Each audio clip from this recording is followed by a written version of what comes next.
mali yung money muna, tas power, tas women.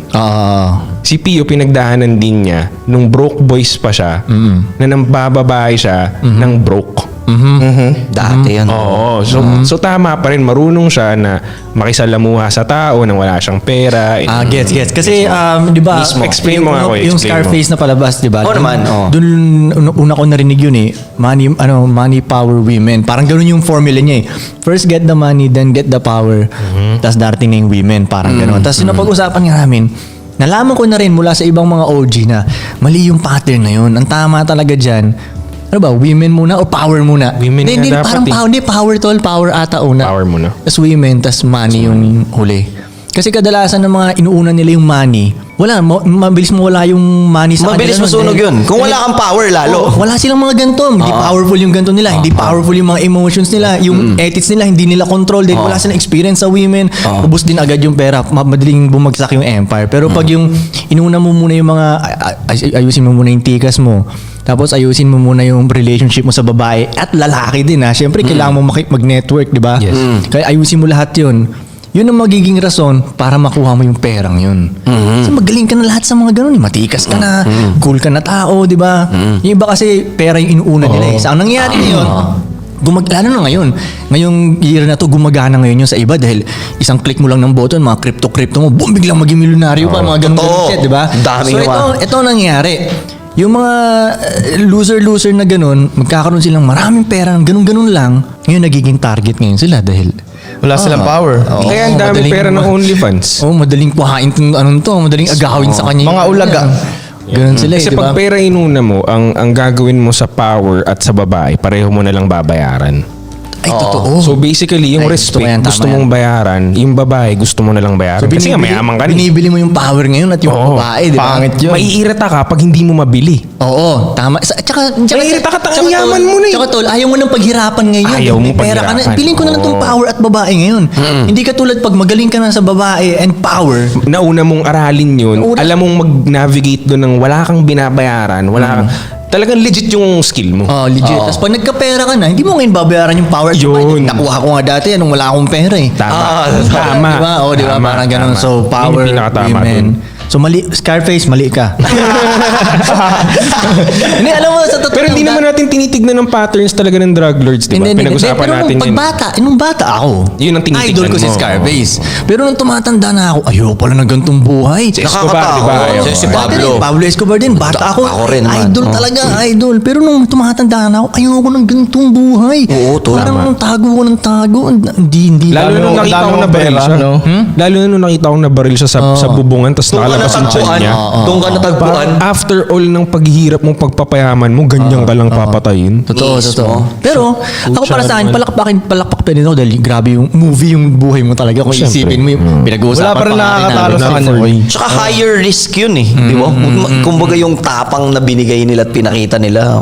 Sige, kailangan kong gumawa ng parang para. Isang tao ka lang ko yung Doon, buong ay. Amerika kalaban Pero mo. grabe, isipin mo rin yung behind the scenes na ginawa ng mga yun. Siyempre, Kung matik gaano yun. ka, kung sa tingin natin brutal sila, isipin mo yung behind the scenes. Yung mga kung hindi gaano sila nakita. kabrutal. Yung mga hindi nakita. O baka Yung psychopath hindi na na talaga ang nakwento. dating nun. Psychopath na. Pag nalaman mo yun talaga yung mga ginawa nila para makarating dun, di ba? No? Parang weird na rin kasi nung naabot nilang level, no, hindi sila tumigil. Walang grabe yun. Kayo ba nagsiset ba kayo ng gano'n? Kasi madalas kong naiisip din yun eh. Parang may sinset ba kayong financial goal or goals in life na pag na-hit nyo na to, Titigil kayo? Hindi titigil, kundi mag-foot off the gas ka kahit papano. Ako wala. Or titigil. Wala. Wala. Ikaw Ganun ka ba? Ako meron, oh. Meron akong figures in mind na kapag na-hit ko na, wala nang point pa na hindi ko... Magka-grind ka pa, yung ba ibig sabihin mo, magpapahinga muna, yung Oo, nasa parang- rest house na lang, ganon. Parang ganun, parang nasa isip ko, pag nasa ganito na akong financial level, ang kailangan ko na lang gawin, enjoyin yung time na buhay pa yung mga mahal ko. Ay, oo. Meron din akong ganon. Yun lang Meron yung- ako. yun lang inanaisip Yun sa, ko. sa rest house, farm, magkakasama kami. Kasi pamilya, habang di mo team. pa nabibuild yung financial goal na yun, malamang you spend your time working and getting that thing. So pag Babawi ka wala ngayon. kang binisip na goal na yun, so hanggang kailan? Oo. Yeah. So nag-set ako nun para maabot ko na rin siya agad. Pag nahabot ko na to, Okay, may point at ka. a year or two siguro, magpapahinga ako. Kasi wala naman ng point over that eh. Parang hindi ko na makita yung value pa ng pera more than dun sa goal ko. Kung suspend ko siya nang hindi ko naman kasama yung mga gusto kong tao. Tama. Hindi ko naman kailangan mag-spend ng 1 million per dinner para makasama ko yung gusto kong tao, di ba? Ang gusto ko lang, safety, at pag may magkasakit, afford ko kahit anong sakit. Simpleng buhay. Yun lang. Yun nga, alam mo na yung simpleng gusto Yeah. natin, pero... Pang stem cells, Yun no? nga yung tamang simple. Frank, yun nga yung tamang simple, di ba? Exactly. Yun ang tamang simple. Yun ang totoong simple. Yun ang totoong simple. So yun, meron. Wala kang financial problem. Naisip yun Wala akong ganun. Oo, totoo. Kasi ang sarap sa feeling na naranasan ko na pag may sinit kang financial goal, parang halimbawa, pag kumita ako ng 100 pesos, yung 20 dyan, kailangan maubos ko, hindi ako uuwi. Okay. Oo. Pag ganun yung pakiramdam mo, tapos nagawa mo yung perang yun, ang sarap gastusin ng 20. Kasi guilt-free dahil umpisa pa lang, Inisip mo na. Sinabi mo. sure na ako eh. Ito yung gagawin. Tama na Pag may 100 na dumating yung 20 dyan, i-out ko eh. Sure Tama, na parang ako. naririnig ko ngayon, minsan pa nag-uusap tayo, Hoy, pag naabot ko tong pera na to, gagastos talaga ako ng malinis na 1M. Isusunugin lang niya.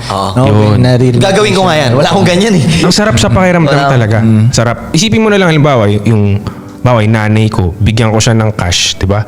Nasabihin ko, ubusin mo talaga yan kasi hindi kita bibigyan ulit pag di mo inubos yan.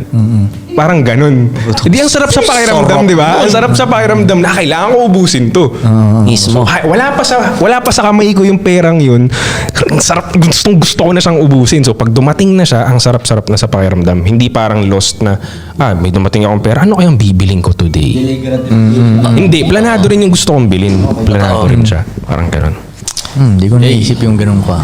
Kasi ewan ko, parang ano sa akin eh. Ewan ko kung pag dumating sa point na yun, baka kaya ko bang huminto? Parang ganun ba? Kasi yung utak ko, alam ko maiisipin pa ako Hindi. yan. Yung sagot dun, hindi. Hindi, no? Kaya nga ang sarap lalo eh. Kasi, Win-win. Kasi ang sarap lalo na. Sinet mo na nga nahihinto ka. Hindi Tas pa rin nahihinto. pagdating mo dun, ang sarap pa rin ng pakiramdam mo na hindi ka pa pala hihinto. Hindi, meron din naman mga taong sinet mo yung sarili mo, naihinto ka na doon. Pero kahit huminto ka na, tuloy-tuloy pa rin yung cash flow sa'yo eh. Kasi yung nabuild mo nga na empire. Actually, Pag narating mo 100% yun.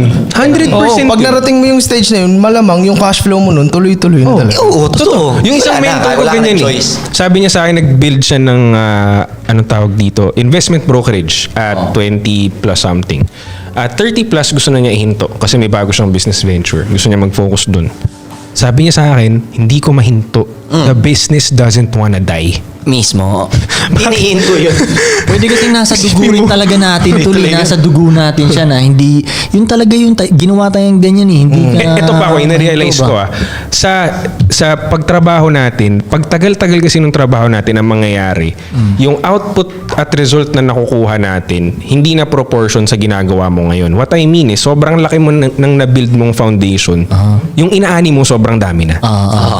Tapos yung tanim mo ngayon kahit onti na lang, dahil mo nang natanim nun eh. So dumadagdag na lang siya ng dumadagdag. Dumadagdag, okay. So ang nangyayari, pag ready ka na mag-quit, ready ka nang tumigil sa trabaho mo, ang dali-dali na nung trabaho mo. Kukwit ka pa ba? Parang halimbawa, Jay-Z ka na. Oo nga eh. After all ng paghihirap mo, lahat ng concert na ginawa mo para maging mataas yung value mo. Totoo. Ngayon, kakausapin ka na, magsispeech ka na lang ng 2 minutes, $1 million ang bayad sa'yo. Hindi mo pa. Hindi mo pa ba, no? Yun eh. Sarap. Di ba? Kaya okay din mag-set ka ng na titigil ka. Pero all in Wala, fun, hindi hindi talaga talaga. titigil. Masarap lang sa pakiramdam na ang dami mong na-hit na goal. Natural born hustlers. Yay. Ayun, yun yung Yun pinaka-term. yun Hindi Natural mo born. matitigil talaga yun eh. Hindi mo, Can't stop the hustle. Pala yun, no? Kumbaga nung hindi pa ako hustler, humahustle na pala. Hindi ko alam na hustler ako. Humahustle na pala ako nung bata. Wala pa lang sa ako. akin yun eh. Naalala ko nung bata ako. Hustler pala talaga ako. Kung ano-ano pinaggagawa ako. Makabenta lang ng kung ano. Anong ginagawa mo? Kumbaga yun ang trip ko ba? Parang gano'n. Benta ang hilig mo din ng bata. Tinry ko yung maliit. Ganyan pala ako. Tinry ko, ang una kong benta yung truck ko na laro, kulay yellow ko na truck. Tapos binenta ko sa isang bata. Tapos nung binili niya yun, shit, gusto ko to.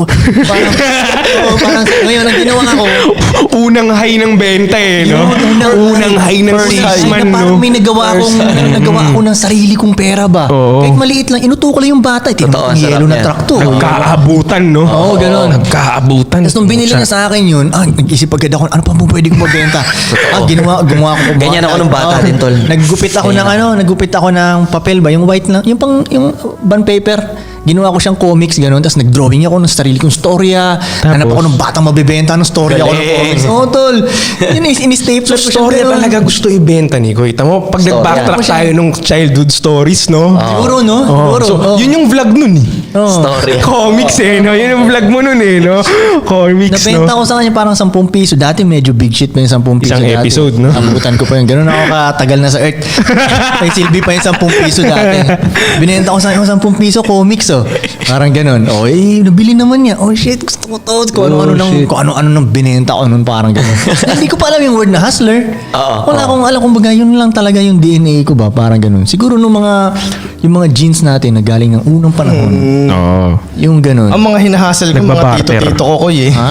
Mga tito-tito. Oo, kumbaga uto-utuin ko sila kahit bata ako. Eto magaling mang uto. Yung sa dugo niya. Batang scammer. Oo, batang scammer to siya. Yan talaga siya. Ang galing niya kumuha ng loob ng ganyan. Alam mo, totoo lang. Kasi ako hindi ako sure kung magaling ba ako kumuha ng loob ng mga tao eh. Pero kunyari may kukuhain akong loob, let's say mataas na tao. Si Dudong, Papa, ikaw nga kumuha ng loob niyan. Parang ganun. Oo, ganun. Magaling siya sa ganun.